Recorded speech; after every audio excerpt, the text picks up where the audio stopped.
আসসালামু আলাইকুম রহমতুল্লাহি ওবরকাতুহু।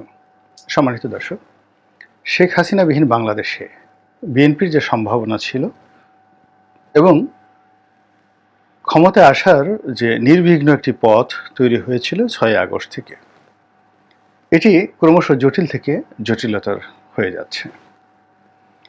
প্রায় প্রতিদিনই সংঘবদ্ধ একটি দল তারা বিভিন্ন সামাজিক মাধ্যমে বিএনপির নেতাকর্মীদের বিরুদ্ধে নানা রকম কুৎসা রটাচ্ছে।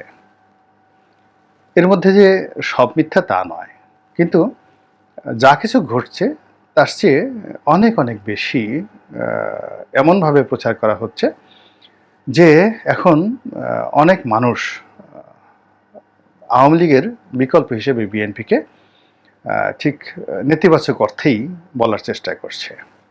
যেমন ধরুন, জামাতের আমির তিনি একটি কথা বলেছেন, সেই কথাটা ঠিক মিন করে তিনি নাও বলতে পারেন। যেমন বলেছেন, এক জালিম গেছে, তার বিনিময়ে অন্য জালিম আসুক, এটা আমরা চাই না। এখন যে জালিম গিয়েছে তার পরিবর্তে অন্য একটা জালিম আসুক, তো সেটা তো ডক্টর ইউনূসের ক্ষেত্রে প্রযোজ্য হতে পারে, জামাতের ক্ষেত্রে প্রযোজ্য হতে পারে, কিন্তু সেটা না করে বেশিরভাগ মানুষ বলার চেষ্টা করছে যে জামাতের আমির যে কথাটা বলেছেন সেটা বিএনপিকে ইন্ডিকেট করে বলেছেন। এটা কেন? অর্থাৎ তিনি যে সময় কথাটি বলেছেন তার ২-৩ দিন পরে যখন বলেছেন, তখন কিন্তু বিএনপি সম্পর্কে কোনো নেতিবাচক কথা বাংলাদেশে প্রচারিত হয়নি। কিন্তু এর মধ্যে দেখা গেল সাভারে সেই বিভিন্ন গার্মেন্টসে চাঁদাবাজি, ঝুট, ব্যবসা, দখলবাজি, এগুলো নিয়ে বাংলাদেশের কয়েকটি পত্রিকা, বিশেষ করে প্রথম আলো, একেবারে লিড নিউজ ছাপিয়ে দিল। এবং সেখানে দেওয়ান সালাউদ্দিন বাবু একেবারে নাম ধরে বিএনপির যে সম্ভাব্য প্রার্থী এবং সাবেক এমপি, তাকে উল্লেখ করে যেভাবে বক্তব্য দেওয়া হলো এবং পত্রিকার প্রতিবেদন আসলো, যা কিনা বিএনপির জন্য এখন রীতিমতো একটা অস্বস্তিকর বিষয় হয়ে পড়েছে। এরপর সেখানে বিভিন্ন যারা ব্যবসায়িক নেতৃবৃন্দ রয়েছেন, এদের একটা বিরাট অংশ কিন্তু আওয়ামী লীগপন্থী ব্যবসায়ী, এবং আওয়ামী লীগের জমানাতেই তাদের অনেক ব্যবসা বাণিজ্য হয়েছে, এবং তারা আওয়ামীপন্থী ব্যবসায়ী হিসেবে সেই গত ১৫ বছর ধরে দাপট করে বেড়েছেন। সেই ব্যবসায়ীদের প্রতিনিধি দলগুলো বিভিন্ন সংবাদ সম্মেলন করছেন, বিভিন্ন অফিসে যাচ্ছেন, এবং আশুলিয়া, সাভার, বাইপাইল এই এলাকাতে চাঁদাবাজি নিয়ে যেভাবে বক্তব্য দিচ্ছেন, এবং যেভাবে আমি আজকে যে ভিডিওটি করছি, এই দিন মানে মঙ্গলবার দিন সেই সাভার আশুলিয়ার যে ফ্যাক্টরিগুলো, এগুলো বন্ধ আছে। তো এগুলো নিয়ে প্রধান উপদেষ্টার কাছে যাওয়া হচ্ছে, স্বরাষ্ট্র উপদেষ্টার কাছে যাওয়া হচ্ছে, বিভিন্ন বৈঠক করা হচ্ছে, এবং আলটিমেটলি যে অভিযোগগুলো তোলা হচ্ছে সে অভিযোগ বিএনপিকে ইন্ডিকেট করছে। ২ নম্বর হলো যে এই পরিস্থিতি মোকাবেলা করার জন্য আবার বিএনপি যে পুরো পরিস্থিতি সামাল দিবে তাও পারছে না। ইতিমধ্যে কোনো কোনো জায়গাতে কিছু কিছু ঘটনা ঘটেছে, এর ফলে বিএনপির অনেক নেতাকে বহিষ্কার করা হয়েছে, অনেক কমিটি বাতিল করা হয়েছে। এটা আরও মানে আগুনে ঘি ঢেলেছে। অবস্থা দৃষ্টি মনে হচ্ছে যে আসলেই বিএনপি এই কাজগুলো করছে।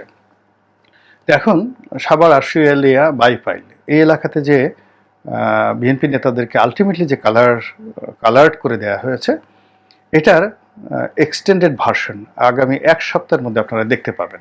অর্থাৎ আজকে আমি মঙ্গলবার দিন ভিডিও করছি, আগামী মঙ্গলবারের মধ্যে দেখতে পাবেন যে এই এক্সটেন্ডেড ভার্সন গাজীপুরে যাবে, তারপরে টঙ্গীতে আসবে, সেখান থেকে লাফিয়ে লাফিয়ে এটি কেরানীগঞ্জ আসবে, তারপরে নারায়ণগঞ্জে আসবে শিল্প এলাকাতে।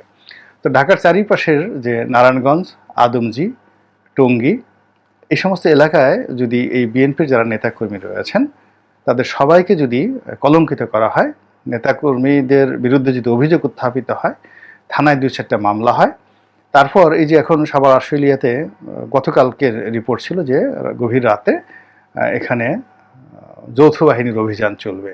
আজকে পেপারে কিছু দেখলাম না কি চলেছে বা কয়জন ধরেছে, কি করেছে, কিন্তু আই এম শিওর যে গতকাল যেভাবে পত্রপত্রিকায় নিউজ এসছে, সেই ক্ষেত্রে সাভার, আশুলিয়া, বাইপাইল এই এলাকার বেশিরভাগ বিএনপি নেতাকর্মীকে পালাতে হয়েছে। এখন এই কয়দিন, ৫ই আগস্ট থেকে এই কয়দিনের মধ্যে যদি আবার বিএনপি নেতাকর্মীকে পালাতে হয়, তাহলে বাকি জায়গা কিন্তু জামাত দখল করবে না, ওই জায়গাটা আবার সেই আওয়ামী লীগের লোক এসেই কিন্তু দখল করে ফেলবে।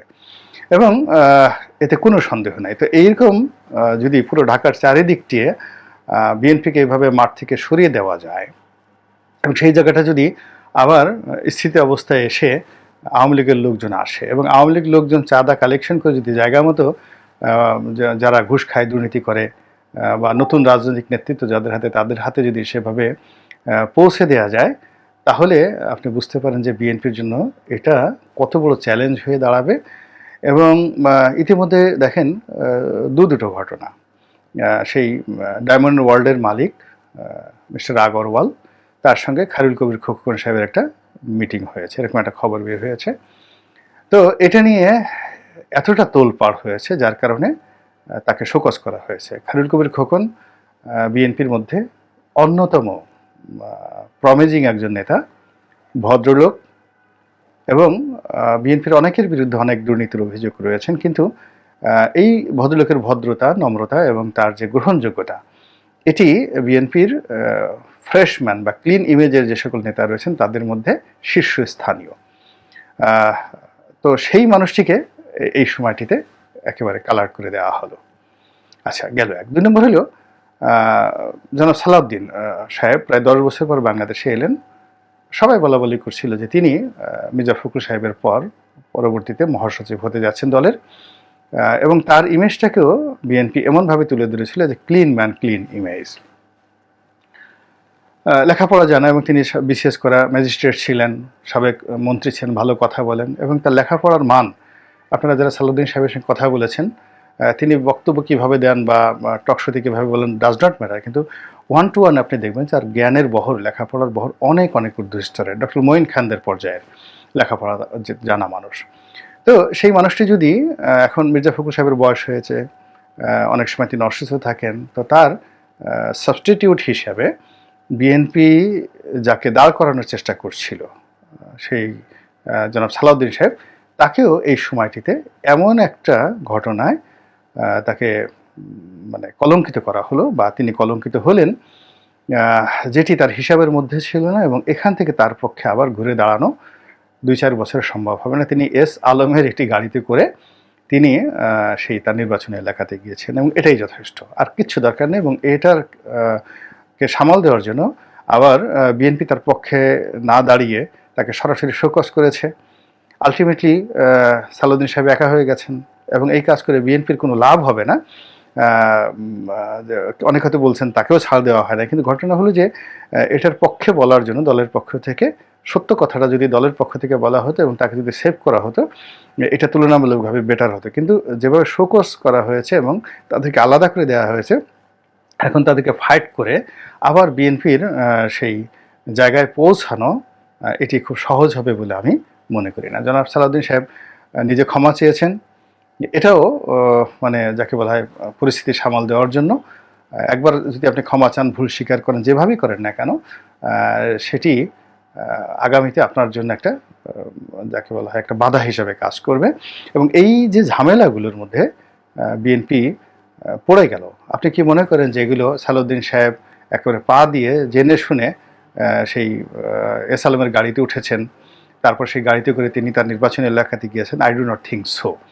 এখানে পুরো ঘটনা একটা প্ল্যান করে ঘটানো হয়েছে, সেটা বিএনপির লোক করুক, বাইরের লোক করুক, এজেন্সির লোক করুক, ইটস এ মাস্টার প্ল্যান। আবার সেই ঘটনাটা ঘটার সঙ্গে সঙ্গে ওই দিন আধা ঘন্টার মধ্যে পত্রপত্রিকায় চলে এসেছে। তাহলে পত্রিকার লোক জানতো, মিডিয়া জানতো, এবং এরকম একটা প্ল্যান হচ্ছে। তো এরকম একটা প্ল্যানের মধ্যে বিএনপি সালাউদ্দিন সাহেব পড়ে গেছেন, খায়রুল কবির খোকন সাহেব পড়ে গেছেন, এবং আগামীতে আর অনেকেই পড়ে যাবেন, আরও অনেকেই এরকম ফাঁদের মধ্যে পড়ে যাবেন। তো এই যে বিএনপি ফাঁদের মধ্যে পড়ে যাচ্ছে বা তাদেরকে ফেলা হচ্ছে, এটি কখনোই তারা এইটা হিসাবের মধ্যে ধরেনি। যখন বিরোধী দলে ছিল তখন তাদেরকে কেউ ডেকে জিজ্ঞাসা করতো না, কিন্তু এখন যেহেতু তারা রাষ্ট্র ক্ষমতার একেবারে কাছাকাছি চলে এসছে এবং ভবিষ্যতে নির্বাচন হলে তারাই ক্ষমতায় আসবে, এরকম একটা সম্ভাবনা যখন মাথার মধ্যে কাজ করছে, ঠিক সেই সময় বিএনপিকে ব্যাকফুটেজে পাঠানোর জন্য যে চ্যালেঞ্জ ছুঁয়ে দেওয়া হয়েছে বিএনপিকে, এই চ্যালেঞ্জ আপাতত যদি বিএনপি খুব কৌশলে ধীরস্থিরভাবে মোকাবেলা করতে না পারে, তাহলে আওয়ামী লীগ জমানাতে তাদের যে দুর্ভোগ দুর্দশা ছিল সেটা এই জমানাতে এসে বরং আরও বেড়ে যাবে। আমি কতগুলো বিষয় বলি, যেমন বেগম জিয়া এই মুহূর্তে কেন তিনি চিকিৎসার জন্য দেশের বাইরে যাচ্ছেন না, এটা আই ডোন্ট নো, আমি এটা জানি না। আবার জনাব তারেক রহমান সাহেব দেশে আসার ব্যাপারে কোনো কথা কেন বলছেন না, এটাও আমি বুঝতে পারছি না।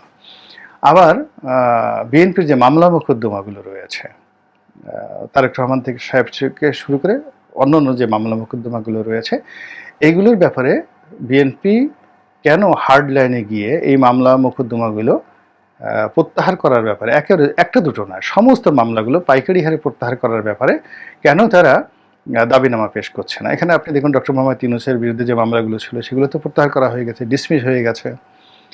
জামাতের অনেক মামলাগুলো তারা কৌশলে ডিসমিস করার জন্য তারা কাউকে না জানিয়ে যেভাবে এগিয়ে গেছে, আমার কাছে মনে হচ্ছে যে বিএনপির সুপ্রিম কোর্টের অ্যাটর্নি জেনারেলের অফিস তারা তাদের অ্যাটর্নি জেনারেল বসিয়েছেন, তারপরে জেলা বারগুলো সেখানে বিএনপির আইনজীবীরা নেতৃস্থানীয় অবস্থানে আছেন, পিপি জিপি নিয়োগের ক্ষেত্রেও বিএনপি হয়তো এগিয়ে আছে। কিন্তু মূল ব্যাপার হলো এই যে 50 লক্ষ মামলার কথা বলা হয়েছিল, এই 50 লক্ষ মামলাকে যদি 15 দিনের মধ্যে ক্লিয়ার করা না যায়, আর 1 মাসের মধ্যে যদি তারেক রহমান সাহেবকে দেশে না আনা যায়, তাহলে সেক্ষেত্রে বিএনপির যে এই মুহূর্তে চ্যালেঞ্জ রয়েছে, রাজনৈতিক চ্যালেঞ্জ রয়েছে, সেই চ্যালেঞ্জ মোকাবেলা করা তার জন্য খুবই টাফ হয়ে যাবে। বোঝার চেষ্টা করুন, যদি তারেক রহমান সাহেব দেশে আসেন এবং তিনি যদি মুভ করেন, তাহলে এখন জামাত যেভাবে ফ্রিলি মুভ করছে, জামাতের আমির এর ছবি যেভাবে আসছে, এই একটা ছবিও মানে ফার্স্ট পেজে ফ্রন্ট পেজে আসবে না। এর কারণ হলো যখনই তারেক রহমান সাহেব কোনো একটা জেলাতে যাচ্ছেন সেখানে লক্ষ লোকের সমাবেশ হবে, আর জামাত যদি তার সঙ্গে কাউন্টার কোনো একটা অনুষ্ঠান করে এবং সমস্ত ইসলামী দলগুলো করে, তো সেখানে 10,000 লোক জোগাড় করা তাদের জন্য কঠিন হয়ে যাবে। তো এই যে সময়টা যাচ্ছে সেই সময়টি ইটস এ গোল্ডেন টাইম, এবং এক একটা মিনিট মানে এক বছরের সমান। এই চ্যালেঞ্জটা বিএনপিকে বুঝতে হবে যে তারা এখন কি বিপদের মধ্যে পড়েছে, এবং এই যে বিএনপিকে ছোট করা, এর জন্য বোঝার চেষ্টা করতে হবে যে আমেরিকা কিন্তু বিএনপিকে 3 বার ঠকিয়েছে। 14 সনে ঠকিয়েছে, 18-তে ঠকিয়েছে, 24-এ ঠকিয়েছে। কাজেই কোনো আমেরিকান প্ল্যানে বা আমেরিকান নেগোসিয়েশনে তারা যদি একটা মুহূর্ত বিভ্রান্ত হয়, তাহলে তাদের কপালে খারাপই আছে, এটা তাদেরকে বুঝতে হবে। 2 নম্বর হলো ভারতের সাথে, ভারতও তাদের সঙ্গে প্রতারণা করেছে, এবং এখন ভারতের সঙ্গে যদি কোনো বন্ধুত্ব তারা করতে যায়, সেখানে তাদেরকে খুবই সতর্ক অবস্থান করতে হবে। এবং বিএনপির মধ্যে যে সমস্ত লোক ভারত বন্ধু বলে পরিচিত, তাদেরকে কোণঠাসা করে না রাখলে বিএনপির মধ্যে একটা বিশৃঙ্খল পরিবেশ সৃষ্টি হবে। এখন যে পরিবেশ পরিস্থিতি তৈরি হয়েছে, তাতে কূটনৈতিক তৎপরতার উপর বিএনপির 1% নির্ভর করার দরকার নাই। বিএনপি এখন পুরোটাই জনগণের উপর, তার ভোটারদের উপর, কর্মী সমর্থকদের উপর নির্ভর করতে পারে। কোনো রকম বিদেশি সাহায্য সহযোগিতার দরকার নেই, কোনো রকম অ্যাডমিনিস্ট্রেটিভ সাহায্য তাদের এই মুহূর্তে দরকার নেই। এখন শুধুমাত্র দরকার হলো সংগঠন গোছানো, তাদের যে 300 প্রার্থী তাদেরকে immediately as early as possible, আমি তো মনে করি যদি 1 সপ্তাহের মধ্যে বিএনপি তার প্রার্থী তালিকা তৈরি করে প্রতিটি প্রার্থীকে মাঠে পাঠাতে পারে, তাহলে তাদের যে স্থানীয় যে সমস্যাগুলো আছে এটার অর্ধেকে নেমে আসবে সমস্যাগুলো, এবং একটা জোয়ার চলে আসবে টেকনাফ থেকে তেঁতুলিয়া পর্যন্ত। এবং এই কাজ করতে বিএনপি যদি দেরি করে, তাহলে তাদের আর প্রার্থী মনোনয়ন দেওয়ার সময় হবে না। এর কারণ হলো, ধরুন এখন 300 লোককে প্রার্থী দেওয়া হলো, কোনো প্রার্থী ভুল করলো, আগামী 3 মাসের মধ্যে সে অন্যায় করলো, জুলুম করলো, তাকে বাদ দেওয়ার একটা অপশন পার্টির হাতে থাকবে। কিন্তু যদি শেষ মুহূর্তে প্রার্থী দেওয়া হয় এবং সেই প্রার্থী যদি যোগ্য না হয়, মাঠে জনপ্রিয় না হয়, সে যদি মাঠ নিয়ন্ত্রণ করতে না পারে, তাহলে বিএনপির কাছে কিন্তু কোনো বিকল্প অপশন থাকবে না। কাজেই বিএনপির কাছে তো রেডি করাই আছে, কারা কারা আগামীতে ইলেকশন করবেন, দিবেন। এককভাবে 300 প্রার্থী তারা যদি ডিক্লেয়ার করে দেয় এবং সেই প্রার্থীদের সঙ্গে জনাব তারেক রহমান সাহেব যদি একান্ত বৈঠক করেন, বৈঠক করে কন্ডিশন দেন যে এই কন্ডিশনে তোমরা এইভাবে কাজ করবে, তো সেটা বিএনপির জন্য এই যে বর্তমান যে পরিস্থিতি, সেই পরিস্থিতি মোকাবেলা করার জন্য সবচেয়ে বড় টনিক হিসেবে কাজ করবে বলে আমি মনে করি। আল্লাহ আমাদের সবাইকে হেদায়েত দান করুন এবং হেফাজত করুন। আসসালামু আলাইকুম ওয়া রাহমাতুল্লাহি ওয়া বারাকাতুহু।